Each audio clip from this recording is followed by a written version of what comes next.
ആത്മനമസ്കാരം. ദേവീ മാഹാത്മ്യം 4-ാം അധ്യായം. ദേവന്മാർ ആ ദേവിയെ സ്തുതിക്കുന്നു. കഴിഞ്ഞ സത്സംഗത്തിൽ നമ്മൾ അതിലെ ആദ്യത്തെ 8 ശ്ലോകങ്ങൾ മനസ്സിലാക്കി. ഇന്ന് 9-ാമത്തെ ശ്ലോകം. സർവമംഗളമാംഗല്യേ ശിവേ സർവാർത്ഥസാധികേ ശരണ്യേ ത്രംബകേ ഗൗരി നാരായണീ നമോസ്തുതേ. ശ്ലോകം 9. ശബ്ദാത്മിക സുവിമല ഋക് യജുഷാം നിധാനം ഉദ്ഗീത രമ്യപദ പാടവതാം ച സാംനാം ദേവി ത്രയീ ഭഗവതി ഭവഭാവനായ വാർത്താ ച സർവജഗതാം പരമാർത്തി ഹന്ത്രി.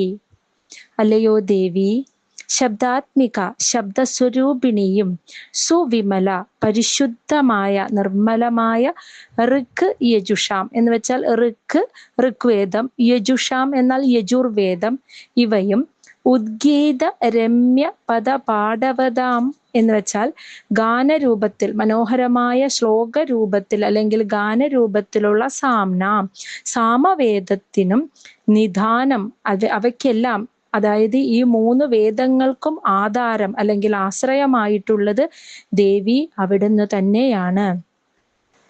ദേവി ത്രയീ എന്ന് വെച്ചാൽ 3 വേദങ്ങൾക്കും, ത്രയീ 3 വേദങ്ങൾക്കും നിദാനമായിരിക്കുന്നതും എന്ന് വെച്ചാൽ ആശ്രയമായിരിക്കുന്നതും ദേവി തന്നെ. ഇനി ഭഗവതി, അല്ലയോ ദേവി, അവിടുന്ന് തന്നെയാണ് ഭവഭാവനായ എന്നാൽ സംസാര പ്രവർത്തനത്തിനാവശ്യമായ വാർത്ത എന്നാൽ കൃഷി തുടങ്ങിയ ഉപജീവന മാർഗത്തിന്റെ രൂപത്തിൽ ഇരിക്കുന്നതും വർത്തിക്കുന്നതും ഭഗവതി ദേവി തന്നെയാണ്.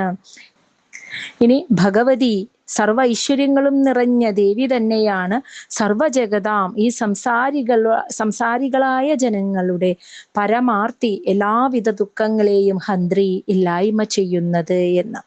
അപ്പോൾ അല്ലയോ ദേവി, ശബ്ദസ്വരൂപിണിയും നിർമ്മലമായ ഋക് യജുർ വേദങ്ങൾക്കും ഗാനരൂപത്തിലുള്ള സാമവേദത്തിനും അങ്ങനെ ത്രയീ 3 വേദങ്ങൾക്കും ആധാരമായിരിക്കുന്നതും ദേവി തന്നെയാണ്.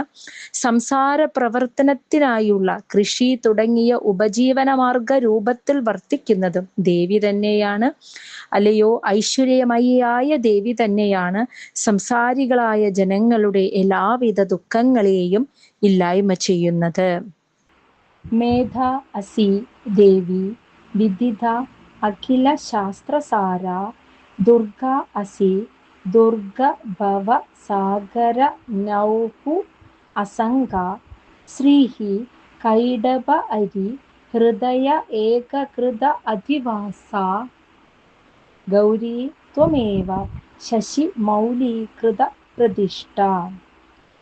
അല്ലയോ ദേവി, അഖില ശാസ്ത്രസാര, അറിയപ്പെടുന്ന എല്ലാ ശാസ്ത്രങ്ങളുടെയും സാരം മനസ്സിലാക്കാൻ ആവശ്യമായ മേധ എന്നറിയപ്പെടുന്ന ആ ബുദ്ധിശക്തി, അത് അസി ദേവി അവിടുന്ന് തന്നെയാണ്. ഇനി ദുർഗ ഭവ സാഗരം എന്ന് വെച്ചാൽ ദുർഗം എന്ന് വെച്ചാൽ ദുർഗമമായ, മറികടക്കാൻ ബുദ്ധിമുട്ടേറിയ സംസാര സാഗരത്തെ മറികടക്കാനുള്ള നൗഹു ചെറുതോണിയായി ഭവിക്കുന്നതും അസി, ദുർഗ അസി, അത് ദേവി തന്നെയാണ് അമ്മേ. അതിന് കാരണം അസംഗ, ദേവി അസംഗ എന്ന് വെച്ചാൽ ഒന്നിനോടും സംഘം ചേരാത്ത, അതായത് ഒന്നിനോടും ഒട്ടിച്ചേരാത്തവളാണ് ആ ദേവി. ആയതുകൊണ്ട് തന്നെ ദേവിയെ മനസ്സിലാക്കുക, ദേവിയെ അറിയാന്ന് പറഞ്ഞാൽ വളരെ ബുദ്ധിമുട്ടേറിയ ഒരു അവസ്ഥയാണത്. അതുകൊണ്ടാണ് ദേവി ദുർഗ, അതായത് പ്രാപിക്കാൻ പ്രയാസമേറിയവൾ. ദേവിയെ അറിയുക എന്ന് പറഞ്ഞാൽ അത്യധികം പ്രയാസമേറിയ ഒരു കാര്യമാണ്. അതുകൊണ്ടാണ് ദേവിയെ ദുർഗ, കാരണം ദേവി അസംഖ്യയാണ്, ഒന്നിനോടും ഒട്ടിച്ചേരാത്തവളാണ്. അതുകൊണ്ട് തന്നെയാണ് സംസാര സാഗരത്തെ മറികടക്കാൻ ആ ദേവി ഒരു തോണിയായി വർത്തിക്കുന്നതും. ഇനി കൈഡഭ അരി, മധുകൈഡഭന്മാരുടെ ശത്രു, അവരെ വധിച്ച ആ മഹാവിഷ്ണുവിന്റെ ഹൃദയ ഏകാകൃത, ആ ഹൃദയത്തിൽ അധിവസിക്കുന്നവളുമായ ശ്രീ ലക്ഷ്മി ദേവിയും അവിടുന്ന് തന്നെയാണ്. ഇനി ശശിമൗലീകൃതം, ചന്ദ്രമൗലീശ്വരനായ ശിവന്റെ മടിത്തട്ടിൽ പ്രതിഷ്ഠ ഇരിക്കുന്ന ആ ഗൗരി പാർവതീദേവിയും ത്വമേവ, അവിടുന്ന് തന്നെയാണ് അമ്മേ എന്ന്. അപ്പൊ സത്വരജ തമോ ഗുണഭാവത്തിൽ പാർവതീദേവിയും ലക്ഷ്മീദേവിയും ദുർഗാദേവിയായും വസിക്കുന്നത് ഒരേ ഒരു അമ്മ തന്നെയാണ് എന്നാണ് പറയുന്നത്. നമുക്കെല്ലാവർക്കും വേദശാസ്ത്രങ്ങളിൽ പറയുന്ന അതിൻ്റെ ആ സാരത്തെ, ആ തത്വത്തെ മനസ്സിലാക്കാൻ ആവശ്യമായ പ്രചോദിതമായ ബുദ്ധിശക്തി, അതാണ് മേധ. അത് ദേവി തന്നെയാണ്. ഇനി സംസാരസാഗരത്തെ മറികടക്കാൻ പ്രയാസമേറിയ ആ സംസാരസാഗരത്തെ മറികടക്കാനുള്ള തോണിയായി വർത്തിക്കുന്ന ദുർഗാദേവിയായിരിക്കുന്നതും ആ അമ്മ തന്നെയാണ്. അതേ ദേവി തന്നെയാണ് മഹാവിഷ്ണുവിൻ്റെ ഹൃദയത്തിൽ ലക്ഷ്മീ ദേവിയായും മഹാദേവന്റെ മടിത്തട്ടിൽ പാർവതീ ദേവിയായും ഇരിക്കുന്നത്. ശ്ലോകം 11. ഈഷത് സഹാസം അമലം പരിപൂർണ ചന്ദ്ര ബിംബാനുകാരി കനകോത്തമ കാന്തികാന്തം അത്യദ്ഭുതം പ്രഹൃതം ആത്തരുഷ തഥാ അഭി വക്ത്രം വിലോക്യ സഹസാ മഹിഷാസുരേണ. പരിപൂർണ ചന്ദ്ര, പൂർണ്ണചന്ദ്രബിംബം പോലെയുള്ളതും പരിപൂർണ ചന്ദ്രബിംബ അനുകാരി, പൂർണ്ണചന്ദ്രബിംബം പോലെയുള്ളതും അമലം നിർമ്മലവും കനക ഉത്തമ കാന്തികാന്തം ഉത്തമമായ കനകത്തിന്റെ കാന്തിയുള്ളതും ഈഷത് സഹാസം എപ്പോഴും ചെറുപുഞ്ചിരിയോടു കൂടിയതുമായ ആ ദേവിയുടെ വക്ത്രം, ആ ദേവിയുടെ മുഖം വിലോക്യ കണ്ടിട്ട് പോലും മഹിഷാസുരേണ ആ മഹിഷാസുരൻ സഹസ വളരെ പെട്ടെന്ന് ആത്തരുഷ കോപിഷ്ടനായിട്ട് പ്രഹൃതം ആ ദേവിയെ പ്രഹരിച്ചു എന്ന്, ദേവിയുടെ നേർക്ക് ആയുധങ്ങൾ പ്രയോഗിച്ചു എന്ന കാര്യം അത്യദ്ഭുതം തന്നെ, വളരെ ആശ്ചര്യം തന്നെ എന്നാണ് പറയുന്നത്. ദേവിയുടെ സൗന്ദര്യത്തെയാണ് ഈ ശ്ലോകത്തിലെ വർണ്ണിക്കുന്നത് കേട്ടോ. അതായത് അത്രയ്ക്കും പൂർണ്ണചന്ദ്രബിംബം പോലെ ശോഭിക്കുന്നതും നിർമ്മലവും ഉത്തമമായ സ്വർണത്തിന്റെ കാന്തിയുള്ളതും എപ്പോഴും ഒരു ചെറുപുഞ്ചിരിയോടുകൂടിയതുമായ ആ ദേവിയുടെ മുഖം കണ്ടിട്ട് പോലും മഹിഷാസുരന് ദേഷ്യം വരികയും ദേവിയുടെ നേർക്ക് ആയുധം പ്രയോഗിക്കുകയും ചെയ്തു എന്ന്, അത് ആശ്ചര്യം തന്നെയാണ് അങ്ങനെ ചെയ്തു എന്ന് പറയുന്നത്. അത് അത്രയ്ക്കും സുന്ദരിയായിരുന്നു ദേവി എന്നാണ് ഇവിടെ വർണ്ണിക്കുന്നത്. ശ്ലോകം 12. ദൃഷ്ട്വാ തു ദേവി കുപിതം ഭ്രുകുടീ കരാളം ഉദ്യത് ശശാങ്ക സദൃശത് ഛവി യത് ന സദ്യഃ പ്രാണാൻ മുമോച മഹിഷഃ തത് അതീവ ചിത്രം കൈഹി ജീവ്യതേ ഹി കുപിത അന്തകദർശനേന. 11ാമത്തെ ശ്ലോകത്തിൽ നമ്മൾ കണ്ടത് ദേവിയുടെ ആ സൗന്ദര്യത്തെയാണ് വർണ്ണിച്ചിരുന്നത്. അത്രയ്ക്ക് സുന്ദരിയായ ദേവിയെ കണ്ടിട്ടും പുരുഷനായ മഹിഷാസുരന്റെ കോപം തണുത്തില്ലല്ലോ എന്നാണ് അവിടെ പറയുന്നത്. എന്നാൽ 12ാമത്തെ ശ്ലോകത്തിൽ അതീവ കോപത്തോടുകൂടി ജ്വലിച്ചു നിൽക്കുന്ന ദേവിയെയാണ് വർണ്ണിക്കുന്നത്. അതായത് ദേവി, അല്ലയോ ദേവി, കുപിതം കോപം കൊണ്ട് ഭ്രുകുടി വളഞ്ഞ പുരികക്കൊടികളൊക്കെ കൊണ്ട് കരാളം ഭയങ്കരവും ഉദ്യത് ശശാങ്ക സദൃശത് ഉദിച്ചുയരുന്ന ചന്ദ്രന്റെ ശോഭയുള്ളതും, ഛവി എന്ന് വെച്ചാൽ ശോഭയുള്ളത്, അതായത് ഉദിച്ചുയരുന്ന ചന്ദ്രൻ എന്ന് വെച്ചാൽ ചുവന്ന നിറത്തിലുള്ള രക്തനിറത്തിലുള്ള ശോഭയുള്ളതുമായ ആ ദേവിയുടെ മുഖത്തെ ദൃഷ്ട്വ കണ്ടിട്ടും, ആ ദേവിയുടെ മുഖം കണ്ടിട്ടും ഉടനെ തന്നെ, അതാണ് സദ്യ, അതാണ് ഉടനെ തന്നെ മഹിഷഃ ആ മഹിഷാസുരൻ പ്രാണൻ മുമോച, അതായത് മഹിഷാസുരൻ മരിച്ചു വീണില്ല എന്ന്, മഹിഷാസുരന്റെ പ്രാണൻ പോയില്ല എന്നുള്ളത് തത് അതീവ ചിത്രം, അത് അതിശയം തന്നെയാണ് എന്ന്. എന്നിട്ട് അതിന്റെ കാരണം പറയാണ്, ജീവ്യതേ ഹി കുപിത അന്തകദർശനേന, അതായത് കുപിത കോപിഷ്ടനായ അന്തകനെ, അതായത് യമരാജനെ കണ്ടാൽ ആർക്കാണ് കൈഹി, ആർക്കാണ് പിന്നെ ജീവ്യതേഹി ജീവനോടെ ഇരിക്കാൻ സാധിക്കുക? അതാണ് ആ ചോദിക്കുന്നത്. അതായത് ദേവിയുടെ കോപം കൊണ്ട് വളഞ്ഞ പുരികക്കൊടികളൊക്കെയുള്ള ഭയങ്കരവും ഉദിച്ചുയരുന്ന ചുവന്ന ചന്ദ്രന്റെ ശോഭയുള്ളതുമായ ആ കോപം നിറഞ്ഞ ദേവിയുടെ മുഖം കണ്ടിട്ടും മഹിഷാസുരൻ പേടിച്ചില്ല. മഹിഷാസുരന്റെ ജീവൻ പോയില്ല എന്ന്. കോപത്തോടുകൂടി മുന്നിൽ വന്ന് നിൽക്കുന്ന അന്തകനായ യമരാജനെ കണ്ടു കഴിഞ്ഞാൽ പിന്നെ ആർക്കാണ് ജീവൻ ഉണ്ടാവുക? അത്രയും ഭയന്നിട്ട് ജീവൻ പോകും എന്നാണ് പറയുന്നത്. പക്ഷെ ഇവിടെ അതേപോലെ ദേവി നിന്നിട്ടും മഹിഷാസുരന്റെ ജീവൻ പോയില്ല എന്നുള്ളതും അത്ഭുതം തന്നെ എന്ന്.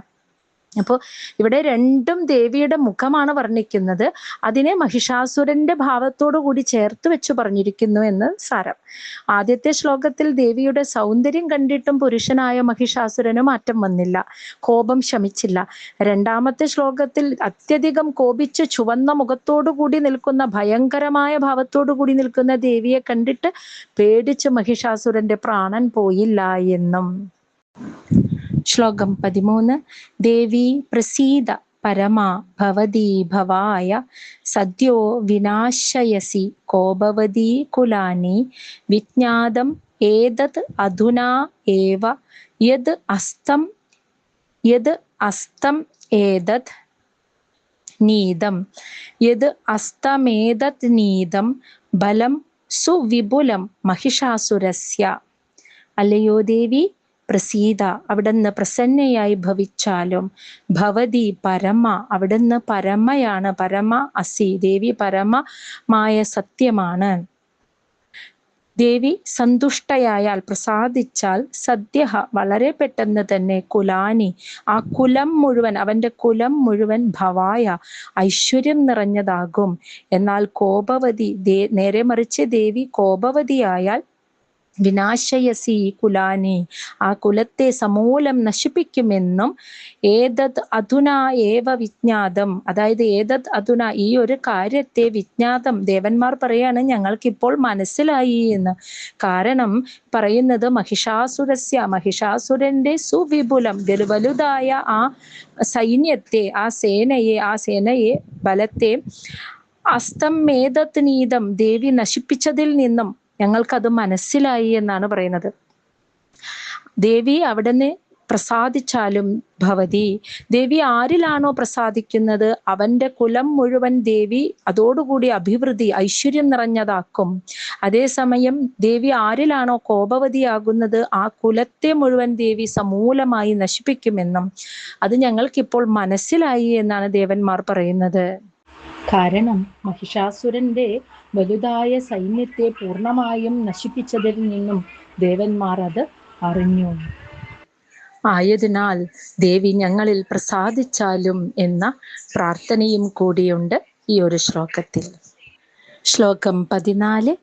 തേ സമ്മത ജനപദേഷു ധനാനി തേഷാം യശാംസി ന ച സീദതി ധർമ്മവർഗഃ ധന്യാഃ തേ ഏവ നിഭൃത ആത്മജ ഭൃത്യധാരാഃ യേഷാം സദാ അഭ്യുദയദാ ഭവതി പ്രസന്ന. ദേവി, അല്ലയോ ദേവി, ഭവതി പ്രസന്ന, ദേവി ആരിലാണോ പ്രസന്നയായിട്ടുള്ളത് തേഷാം, അവർക്ക് എപ്പോഴും സദാ അഭ്യുദയ, അതായത് എപ്പോഴും അഭിവൃദ്ധിയെ ദേവി പ്രദാനം ചെയ്യുന്നു. അപ്പൊ തൊട്ട് മുന്നത്തെ ശ്ലോകത്തിൽ ദേവി ആരിൽ പ്രസാദിച്ചോ അവരുടെ കുടുംബത്തെ ദേവി ഐശ്വര്യം നിറഞ്ഞതാക്കും, ആരിൽ പ്രസാദിക്കുന്നില്ലയോ അവരുടെ കുടുംബത്തെ പൂർണ്ണമായും നശിപ്പിക്കുമെന്നും ദേവന്മാർ മനസ്സിലാക്കി. ഇവിടെ ദേവന്മാർ പറയുകയാണ്, ഇനി ദേവി ആരിലാണോ പ്രസാദിച്ചത് അവർ എപ്പോഴും അവരുടെ കൂടെ എപ്പോഴും അഭിവൃദ്ധിയെ ദേവി പ്രദാനം ചെയ്യുന്നു അവരിലേക്ക് എന്ന് പറയാണ്. ഇനി അത് മാത്രമല്ല, അവർ ദേവി പ്രസാദിച്ചവർ സമ്മതാ ജനപദേശു, സമൂഹത്തിൽ എല്ലാ ജനങ്ങളാലും അംഗീകരിക്കപ്പെട്ട് സജ്ജന സമ്മതിയുള്ളവരായി തീരുകയും, ഇനി ധനാനി, ധാരാളം ധനമുള്ളവരായി തീരുകയും, ഇനി തേഷാം, അവർ ദേവി പ്രസന്നയായവർ യശാംസി നല്ല യശസ്സുള്ളവരായി തീരുകയും, ഇനി സീതതി എന്ന് വെച്ചാൽ നശിക്കാത്ത ധർമ്മവർഗ, ധർമാർത്ഥ കാമമോക്ഷം, അതായത് ധർമ്മം അർത്ഥം കാമം മോക്ഷം, ഈ 4 പുരുഷാർത്ഥങ്ങളോട് കൂടിയവരായും ഭവിക്കുമെന്ന്. ധാർമ്മികമായി ജീവിച്ച് അർത്ഥം പണം സമ്പാദിച്ച് എല്ലാ സുഖങ്ങളും അനുഭവിച്ച് അങ്ങനെ മുക്തിയിലേക്ക് യോഗ്യത നേടിയവരായി തീരുക. അതാണ് ധർമാർത്ഥ കാമ മോക്ഷം പുരുഷാർത്ഥങ്ങൾ എന്ന് പറയുന്നത്. ഈ പുരുഷാർത്ഥങ്ങളോട് കൂടിയവരായും ഭവിക്കുമെന്ന് ദേവി പ്രസാദിച്ചാൽ. ഇനി ഭൗതിക ജീവിതത്തിലേക്ക് നോക്കുകയാണെങ്കിൽ നിവൃത ആത്മജ ഭൃത്യധാര, നല്ല വിനീതരായ മക്കള്, അവർ എന്ത് പറഞ്ഞാലും അനുസരിക്കുന്ന ഭൃത്യന്മാർ, ഭാര്യ, കുടുംബം, അങ്ങനെ ധന്യഹ ദേവി പ്രസാദിച്ചവർ അവർ പൂർണ്ണമായും ധന്യരായും ഭവിക്കും എന്നാണ് ഇവിടെ പറയുന്നത്. അപ്പൊ എല്ലാത്തിനും ദേവിയുടെ അനുഗ്രഹം, ദേവി പ്രസാദിച്ചാൽ മാത്രമേ ഭൗതിക ജീവിതത്തിലും ആത്മീയ ജീവിതത്തിലും ആ ലക്ഷ്യത്തെ പ്രാപിക്കാൻ സാധിക്കുകയുള്ളൂ. അതിന് ദേവിയുടെ പ്രസാദം അനുഗ്രഹം കൂടിയേ തീരൂ എന്നാണ് പറയുന്നത്. ദേവി ആരിലാണോ പ്രസന്നയാകുന്നത് അവർക്ക് എപ്പോഴും അഭിവൃദ്ധിയെ ആ ദേവി നൽകുന്നു. അവർ സമൂഹത്തിൽ സജ്ജനങ്ങളായി ഭവിക്കും, ധനമുള്ളവരായും നല്ല യശസ്വികളായും ക്ഷയിക്കാത്ത ധർമാർത്ഥ കാമമോക്ഷമാകുന്ന പുരുഷാർത്ഥങ്ങളോട് കൂടിയവരായും ഭവിക്കും. ഇനി ഭൗതിക ജീവിതത്തിൽ വിനീതരായ പുത്രന്മാർ, ഭൃത്യന്മാർ, ഭാര്യ, അതുപോലെ കുടുംബം എല്ലാം കൊണ്ടും ധന്യരായി അവർ ഭവിക്കും. ശ്ലോകം 15.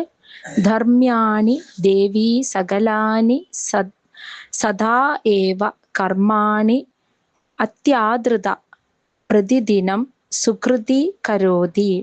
ധർമ്മ്യാണി ദേവി സകലാനി സദായേവ കർമാണി അത്യാദൃതഃ പ്രതിദിനം സുകൃതി കരോതി. സ്വർഗം പ്രയാതി ച തതോ ഭവതി പ്രസാദാത് ലോകത്രയഃ അഭി ഫലദാ നനു ദേവി തേന. അല്ലയോ ദേവി, ഭവതി പ്രസാദാത്, ദേവിയുടെ പ്രസാദത്തിന് പാത്രമായവൻ അവൻ പ്രതിദിനം ദിവസം തോറും സകലാനി എല്ലാവിധ ആ കർമ്മങ്ങളെയും, കർമാണി എന്ന് വെച്ചാൽ കർമ്മങ്ങളെയും, അത്യാദൃത വളരെയധികം ആദരവോടുകൂടി, അതും എങ്ങനെയുള്ള കർമ്മങ്ങൾ? ധർമാണി ധാർമ്മിക മൂല്യത്തിൽ ഊന്നിയിട്ടുള്ള ധർമാനുശാസനം അനുസരിച്ചുള്ള കർമ്മങ്ങളെ സദായേവ എപ്പോഴും കരോതി ചെയ്യുന്നു. അതുകൊണ്ട് തന്നെ സ്വർഗം പ്രയാതി ച, അതായത് അങ്ങനെ സത്കർമ്മങ്ങൾ ചെയ്യുന്നത് കൊണ്ട് തന്നെ അവൻ സ്വർഗത്തെ പ്രാപിക്കുന്നു. അതിനുശേഷം എല്ലാത്തിൽ നിന്നും മുക്തനാകുന്നതോടുകൂടി മുക്തിയെയും പ്രാപിക്കുന്നു. ആയതിനാൽ അല്ലയോ ദേവി, ദേവി തേന, ആയതിനാൽ ദേവി തന്നെയാണ് ലോകത്രയഃ അഭിഫലത, ഈ ത്രിലോകങ്ങൾക്കും കർമ്മഫലത്തെ നൽകുന്നത് അവിടുന്ന് തന്നെയാണല്ലോ എന്ന്. അപ്പോ ദേവി ആരിലാണോ പ്രസാദിക്കുന്നത് അവർക്കാണ് സുകൃതികൾ, അവരാണ് സുകൃതം ചെയ്തവരെ. കാരണം അവരുടെ മനസ്സിൽ എപ്പോഴും എന്നും എല്ലാ ദിവസവും എപ്പോഴും സകല കർമ്മങ്ങളും ആ ഭഗവാനിൽ സമർപ്പിച്ചുകൊണ്ട് ധാർമ്മികമായി തന്നെ ആ കർമ്മങ്ങളെ ആദരവോടുകൂടി നിർവഹിക്കാനായിട്ട് അവർക്ക് തോന്നുന്നു. അങ്ങനെ കർമ്മം ചെയ്യുന്നതിലൂടെ അവൻ സ്വർഗപ്രാപ്തി നേടുകയും പിന്നീട് എല്ലാ കർമ്മങ്ങളിൽ നിന്നും മനസ്സു മുക്തമാകുന്നതോടുകൂടി അവൻ മുക്തിയെയും പ്രാപിക്കുന്നു. അപ്പോൾ സ്വർഗപ്രാപ്തിക്കാണെങ്കിലും ഇനി മുക്തിക്കാണെങ്കിലും അമ്മയുടെ അനുഗ്രഹം കൂടിയേ തീരൂ എന്നാണ് ഇവിടെ പറയുന്നത്. കാരണം ദേവിയാണ് ഈ 3 ലോകങ്ങളിലും സകലർക്കും ആ കർമ്മഫലത്തെ നൽകുന്നത്. ശ്ലോകം 16. ദുർഗേ സ്മൃതാ ഹരസി ഭീതിം അശേഷജന്തോഃ സ്വസ്ഥൈഃ സ്മൃതാ മതിം അതീവ ശുഭാം ദദാസി ദാരിദ്ര്യ ദുഃഖ ഭയഹാരിണി കാ ത്വദന്യാ സർവോപകാര കരണായ സദാർദ്ര ചിത്ത. ദുർഗേ, അല്ലയോ ദേവി, ആരാണോ അവരുടെ വിഷമാവസ്ഥയിൽ, അതായത് ജീവിതത്തിലെ പ്രതിസന്ധി വരുന്ന ആ ഒരു സമയത്ത് സ്മൃത ദേവിയെ സ്മരിക്കുന്നത്, ഓർമ്മിച്ചാൽ അശേഷ ജന്തോഹോ സകല ജീവികളുടെയും ആ ഭീതി ഭയത്തെ ഹരസി ദേവി ഇല്ലാതാക്കുന്നു. ഇനി സ്വസ്ഥൈഹി, ഇനി ജീവിതത്തിലെ പ്രതിസന്ധി ഘട്ടങ്ങളിലെല്ലാം വളരെ സ്വസ്ഥമായിട്ട് സമാധാനത്തോടെ ഇരിക്കുന്ന സമയത്ത് സ്മൃത, ദേവിയെ സ്മരിച്ചാൽ അതീവ ശുഭാം മതി, വളരെ ശുഭമായ ബുദ്ധിയെ ദദാസി, ദേവി അവർക്ക് കൊടുക്കുന്നു. അങ്ങനെ സർവോപകാരകരനായ, എപ്പോഴും എല്ലാവർക്കും ഉപകാരം ചെയ്യാൻ തയ്യാറുള്ളവളും സദാ ആർദ്രചിത്ത, എപ്പോഴും അലിഞ്ഞൊഴുകുന്ന ഹൃദയത്തോടു കൂടിയവളുമായ ദാരിദ്ര്യ ദുഃഖ ഭയഹാരിണി, ദാരിദ്ര്യ ദുഃഖത്തെ അകറ്റുന്നവളുമായ ആ ദേവിയല്ലാതെ കാ തൊതന്യ, വേറെ ആരാണ് എല്ലാവർക്കും ആശ്രയമായിട്ടുള്ളത് എന്നാണ് ഇവിടെ ദേവന്മാർ പറയുന്നത്. അല്ലയോ ദേവി, അവിടുന്ന് ആരെങ്കിലും വിഷമാവസ്ഥയിൽ പെട്ടിരിക്കുന്നവർ ദേവിയെ സ്മരിച്ചാൽ അവരുടെ ഭയത്തെ ഇല്ലാതാക്കുന്നു. ഇനി ഭയമില്ലാതെ വളരെ സ്വസ്ഥമായിരിക്കുന്ന സമയത്ത് ദേവിയെ സ്മരിച്ചാൽ അവരുടെ ബുദ്ധിയെ നല്ല രീതിയിൽ ശുദ്ധമാക്കി കൊടുക്കുന്നു. അങ്ങനെ എപ്പോഴും എല്ലാവർക്കും ഉപകാരം ചെയ്യാൻ തയ്യാറുള്ളവളും എപ്പോഴും ഭക്തന്റെ മുന്നിൽ അലിഞ്ഞൊഴുകുന്ന ഹൃദയത്തോടു കൂടിയവളും ദാരിദ്ര്യ ദുഃഖത്തെ പൂർണ്ണമായും അകറ്റുന്നവളുമായിട്ടുള്ള ആ ദേവിയല്ലാതെ മറ്റാരാണ് നമുക്കൊക്കെ ആശ്രയം? ശ്ലോകം 17. ഏഭിഹി ഹതൈഹി ജഗത് ഉപൈതി സുഖം തഥാ ഏതേ കുർവന്തു നാമ നരകായ ചിരായ പാപം സംഗ്രാമമൃത്യും അധിഗമ്യ ദിവം പ്രയാന്തു മത്വാ ഇതി നൂനം അഹിതാൻ വിനിഹംസി ദേവി. അല്ലയോ ദേവി, ഏബിഹി എന്ന് വെച്ചാൽ ഇവർ, ഈ ദുഷ്ടരായ അസുരന്മാരെ ഹതൈഹി ഹനിച്ചിട്ട് ജഗത് ഉപൈതി സുഖം, ഈ ലോകം എത്രയും വേഗം സുഖത്തെ പ്രാപിക്കട്ടെ. ഇനി തഥാ അവർ, ആ പാപികൾ ഇനി ചിരായ പാപം, ഇവിടെ ഒരുപാട് കാലം ജീവിച്ചാൽ കൂടുതൽ പാപങ്ങൾ ചെയ്തിട്ട് നരകത്തിൽ നിത്യ നരകത്തിൽ ആഴ്ന്നു പോകരുതല്ലോ എന്ന് കരുതിയിട്ടാണ്, മത്വാ ഇതി എന്ന് ചിന്തിച്ചിട്ടാണല്ലോ സംഗ്രാമ മൃത്യു, അതായത് സംഗ്രാമ മൃത്യു എന്ന് വെച്ചാൽ യുദ്ധത്തിനിടയിൽ മരണം അവർക്ക് അധിഗമ്യ, അത് അവർക്ക് നൽകിയിട്ട് അതുവഴി ദിവം പ്രയാന്തു, അവരും സ്വർഗത്തെ പ്രാപിക്കും. അപ്പൊ അങ്ങനെയൊക്കെ ചിന്തിച്ചിട്ടാണല്ലോ, മത്വാ ഇതി എന്ന് വെച്ചാൽ അപ്രകാരം ചിന്തിച്ചിട്ടാണല്ലോ ദേവി അവിടുന്ന് അഹിതാൻ, ശത്രുക്കളെ വിനിഹംസി, കൊല്ലുന്നത് എന്ന്. അപ്പോ ശത്രുക്കളോടും ദേവിക്ക് ദേഷ്യമില്ല. അവരെ പോലും കൂടുതൽ കാലം ഭൂമിയിൽ ജീവിച്ച് അവർ കൂടുതൽ കഠിനമായ പാപങ്ങൾ ചെയ്ത് അധോ ലോകങ്ങളിൽ താഴ്ന്നു പോയി ഒരുപാട് ജന്മങ്ങൾ ദുഃഖിക്കാതിരിക്കാൻ വേണ്ടിയാണ് അവരെ ദേവി അവതരിച്ച് എത്രയും പെട്ടെന്ന് വധിക്കുന്നത്. അതും യുദ്ധത്തിനിടയിൽ മരണം സംഭവിച്ചാൽ അത് അവർക്ക് പുണ്യമാണ് കൊടുക്കുക. അങ്ങനെ അവരും സ്വർഗത്തെ പ്രാപിക്കുകയും ചെയ്യും. അതുകൊണ്ടാണ് ദേവി തന്നെ അവരെ അങ്ങനെ വധിക്കുന്നത്. അപ്പോൾ അസുരന്മാരോട് പോലും ദേവിക്ക് ദേഷ്യമില്ല എന്നാണ് പറയുന്നത്. ദേവി ദുഷ്ടരായ അസുരന്മാരെ ഹനിച്ചിട്ട് ഈ ലോകം സുഖം പ്രാപിക്കട്ടെ. ഈ പാപികൾ വീണ്ടും കഠിനമായ പാപങ്ങൾ അനുഷ്ഠിച്ച് നിത്യ നരകത്തിലേക്ക് ആഴ്ന്നു പോകരുതല്ലോ എന്ന് കരുതിയാണ് അവിടുന്ന് അവർക്ക് സംഗ്രാമ മൃത്യു, യുദ്ധത്തിനിടയിലെ മരണം അത് നൽകുന്നതും. അങ്ങനെ അതുവഴി അവരും സ്വർഗം പ്രാപിക്കട്ടെ എന്നാണല്ലോ അങ്ങ് ചിന്തിക്കുന്നത് എന്ന്. ഇപ്പൊ എന്തിനാണെങ്കിലും ഏതിനാണെങ്കിലും അമ്മയുടെ അനുഗ്രഹം പ്രസാദം കൂടിയേ തീരൂ. അമ്മ പ്രസാദിക്കണമെങ്കിൽ ഞാനാണ് എല്ലാം ചെയ്യുന്നത് എന്ന ആ അഹത്തെ വെടിഞ്ഞ് പൂർണ്ണ ശരണാഗതി അടയണം. ഒരു മനുഷ്യന് അങ്ങനെ ഒരു ശരണാഗതി അടയുന്ന അവസ്ഥ ഉണ്ടാവണമെങ്കിൽ തീർച്ചയായും അവൻ ക്ലേശത്തെ അനുഭവിക്കണം.